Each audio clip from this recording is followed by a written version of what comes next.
Welcome to the Deep Dive.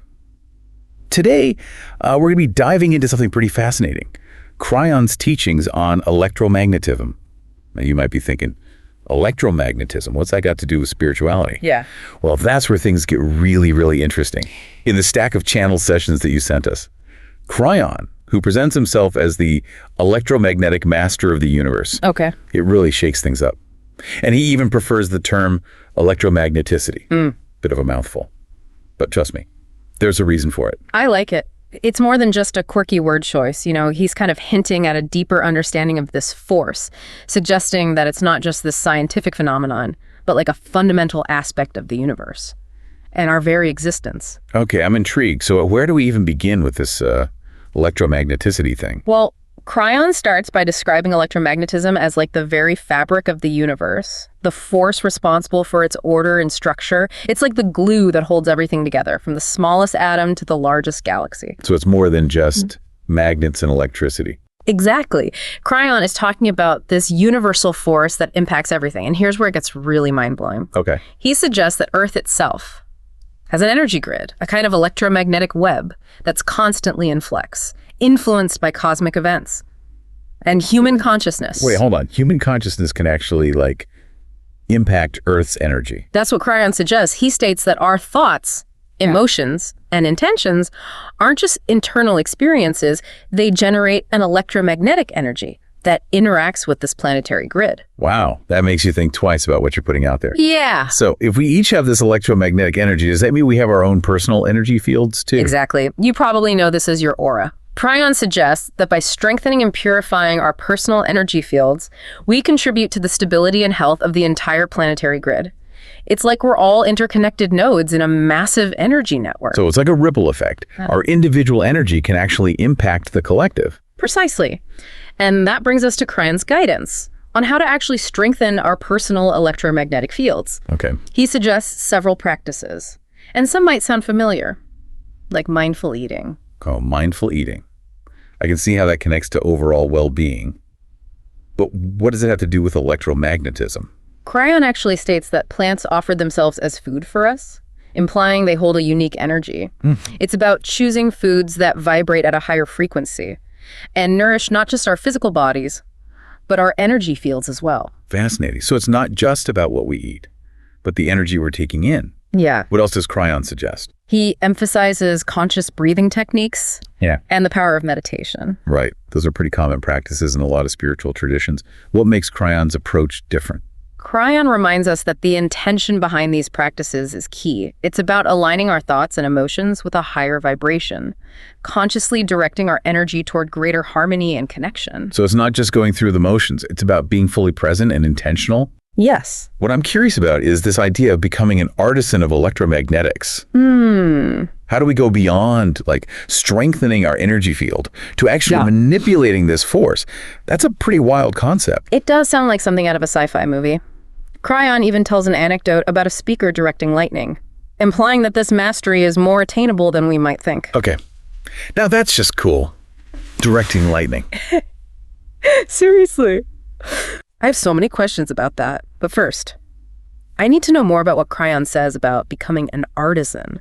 It sounds like we're tapping into some seriously advanced potential here. It is. Kryon suggests that artisans can not only strengthen their own electromagnetic fields, but can also learn to consciously direct this force, influencing their reality, and potentially even helping others. That opens up so many possibilities, but it also feels like a huge responsibility. If we can actually impact reality with our thoughts and emotions, we better be careful what we're putting out there. I feel absolutely. Kryon emphasizes that love is the key to repairing and strengthening our connection to this universal energy field. He also mentions other methods like energy work, visualization, meditation, and even just shifting negative thoughts. It's about cultivating a more positive and loving state of being. That makes sense. But I have to admit, my mind is still reeling from that lightning anecdote. Yeah. Kryon also connects electromagnetism to some pretty advanced concepts like telepathy and time travel. Right. I mean, how does that even work? He describes the electromagnetic grid as a kind of wiring for thought transmission. The idea is that as we strengthen our connection to this field and raise our vibration, telepathic communication becomes more accessible. Right, all potentially telepathic. That's wild. What about time travel? Does Kryon really suggest that that's possible? He does, and here's where the idea of electromagneticity becomes really important. Kryon explains that time is not linear as we perceive it, but rather a multidimensional aspect of the universe, interwoven with electromagnetism. He suggests that by altering our relationship with this force, perhaps through advanced technology or heightened consciousness, we could potentially shift our perception of time and even travel through it. Okay, my head is officially spinning. This is some serious next level stuff. It is, yeah. And what about black holes? Those are like the ultimate cosmic enigma, right? Kryon sees black holes as much more than just cosmic vacuum cleaners. He describes them as dimensional portals, gateways to other realms, or even other universes. He suggests that they play a role in the intricate dance of electromagnetism that governs the cosmos. Okay, I need a minute to process all of this, but before we move on, you mentioned Kryon talks about Mars. Yeah. What does that have to do with all of this? Kryon describes Mars as once having a vibrant civilization that unfortunately destroyed itself. Through conflict and misuse of technology, he suggests that their downfall stemmed from a disconnect from love and a disregard for the interconnected nature of reality.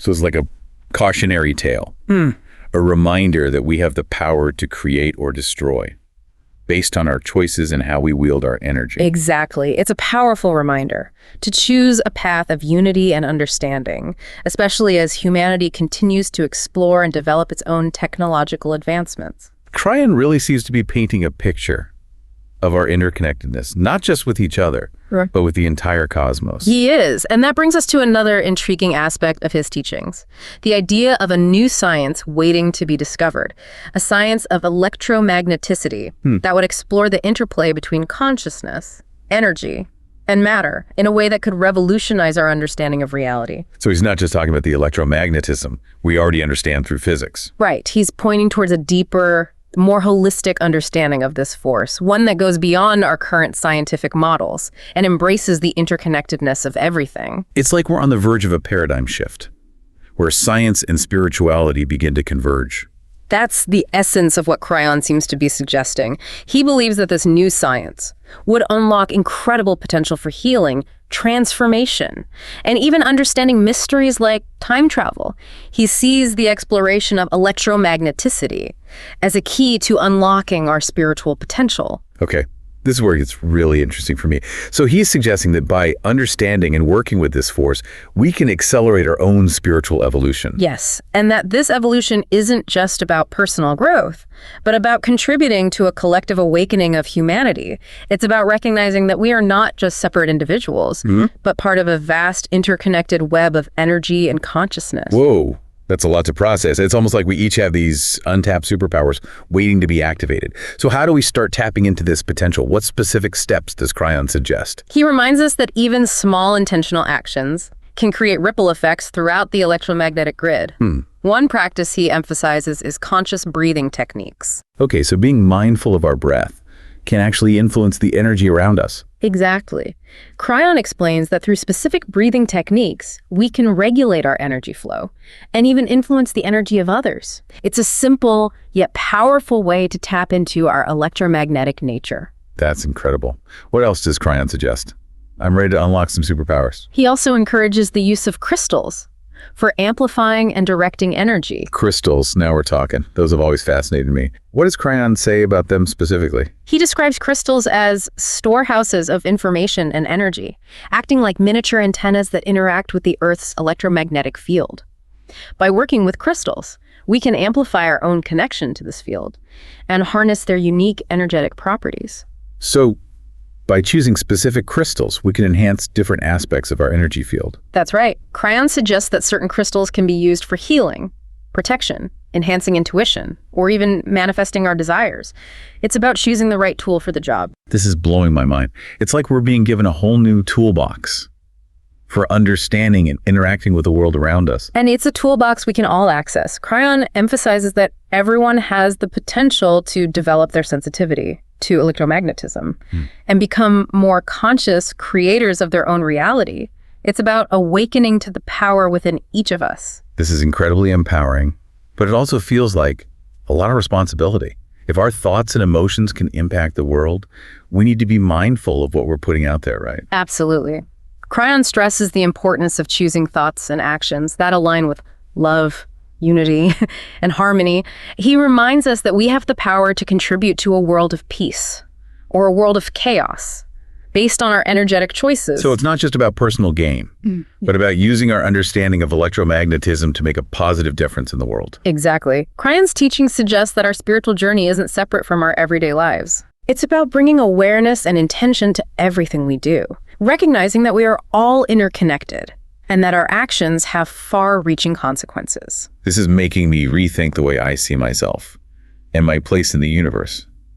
It's both humbling and exciting. Yeah. So to recap, from Kryon's perspective, electromagnetism, or electromagneticity as he calls it, is the fundamental force of the universe, shaping everything from galaxies to our own personal energy fields. Yes, and he suggests that by understanding and mastering this force, we can unlock incredible potential for healing, transformation, and even time travel. Right. And love is the key to repairing and strengthening our connection to this field, both individually and collectively. He encourages us to become conscious creators of our reality, choosing thoughts and actions that align with a higher vibration and contribute to the well-being of all. This is mind-blowing stuff.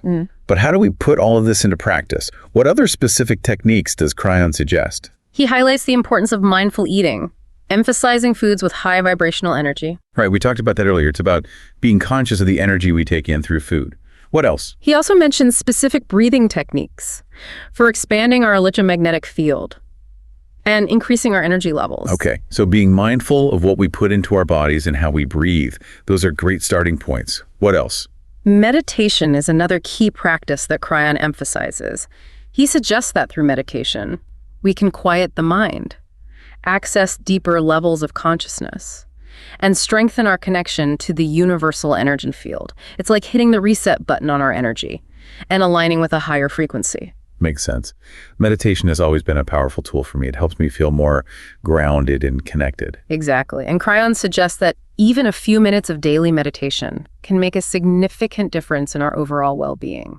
And what about this idea of becoming an artisan of electromagnetics? Does Kryon give any guidance on how we can develop that level of mastery? He mentions visualization as a powerful technique for working with electromagnetism. By visualizing our desired outcomes, we can imprint those intentions onto the energy field and increase the likelihood of their manifestation. So it's about harnessing the power of our imagination to shape our reality. Yes. And he emphasizes the importance of aligning our visualizations with our heart's desires, ensuring that our intentions are pure and aligned with the highest good. It's about using our creative power responsibly. This is all so fascinating. It feels like we're just scratching the surface of what's possible with this force. And that's the beauty of it. Yeah. Kryon encourages us to continue exploring, experimenting, and discovering our own unique ways of working with electromagnetism. So it's not about following a rigid set of rules, but about finding what resonates with us and empowering ourselves to become more conscious creators. Exactly. Kryon's teachings are an invitation to step into a new era of human potential, where we recognize our interconnectedness with the universe and embrace our role as co-creators of reality. Yeah, it's like we're being invited to step into a whole new level of awareness and responsibility. Yeah. Recognizing that we're not just passive observers, but like active participants in shaping reality. Exactly. And that brings us to another important point that Kryon emphasizes, the need for self-responsibility. As we become more aware of our electromagnetic nature, we also become more accountable for the energy that we project into the world. So it's not just about what happens to us, but about what we contribute to the collective field. That's right. Kryon encourages us to take ownership of our thoughts, emotions, and beliefs, recognizing that they have a direct impact on our well-being and the well-being of everyone around us. Wow. It really is like we're all walking around with these invisible antennas, broadcasting our energy. It makes you think twice about what you're putting out there. And that's why Kryon puts so much emphasis on cultivating positive emotions like love, compassion, and gratitude. Because those emotions have a higher vibration. Yeah. And contribute to a more harmonious energy field. I can definitely see how that ties into everything we've been discussing. Precisely. He suggests that when we focus on these positive emotions, we not only raise our own vibration, but also help to elevate the vibration of the planet. This is starting to sound a lot like the love and light message you hear in a lot of spiritual teachings. It is. But what's fascinating is that Kryon grounds this concept in a more scientific framework. He explains the energetic mechanisms behind these principles, bridging the gap between science and spirituality. So it's not just about feeling good, it's about understanding the tangible effects of our energy on the world around us. Exactly. Okay, so we've covered mindful eating, conscious breathing, meditation, visualization, and cultivating positive emotions. Are there any other techniques Kryon suggests for strengthening our electromagnetic field? I mean, besides becoming a lightning-wielding artisan, that one's going to take some practice, I think. He also mentions energy work, like Reiki or Qigong, as effective ways to balance and enhance our energy flow. Right. Those practices work with the subtle energy systems of the body. Exactly. Kryon suggests these modalities can help to clear blockages, repair damage, and restore harmony to our electromagnetic field. It's another way to become more conscious of our energetic anatomy. This deep dive is giving me a whole new perspective on the mind-body connection. Yeah. It's not just about physical health or mental well-being. It's about understanding how our energy impacts every aspect of our lives. And it's about recognizing we have more power than we realize to influence our own health and well-being. Through conscious awareness and intentional action, Kryon really emphasizes that. So if we want to become more conscious of our electromagnetic nature and start applying these techniques, where do we begin? It feels like a lot to take in all at once. Kryon encourages us to simply start with self-awareness. Pay attention to your thoughts and emotions and how they impact your physical body and your interactions with the world. So just tune into our own energy and notice how it fluctuates throughout the day. Exactly. And as you become more aware of your own energy, you can start to experiment with some of the techniques we've discussed. See what works best for you. It's like we're all scientists in our own personal laboratories, exploring the mysteries of our own energy fields. This has been such an enlightening deep dive. Kryon's teachings offer such a fascinating perspective on the interconnected nature of reality and the power we have to influence our own evolution. He invites us to step into a new level of consciousness, recognizing that we are more than just physical beings. We are energetic beings connected to a vast web of electromagnetic energy that permeates the entire universe. It's both humbling and inspiring. It makes you want to go out and explore the world with fresh eyes, seeing the interconnectedness in everything and everyone. It really does. And it leaves us with a profound question. If we can truly understand and master our own electromagnetic nature, what might be possible for humanity? That's a question for each of us to ponder. And perhaps the answer lies in the journey of exploration and discovery that Kryon invites us to embark on. So keep diving deeper, keep questioning, and keep expanding your awareness. The universe is full of wonders waiting to be uncovered. Thank you for joining us on this deep dive into the world of Kryon and electromagnetism. We hope you've found it as thought-provoking and inspiring as we have. Until next time, keep exploring the infinite possibilities that exist within you and all around you.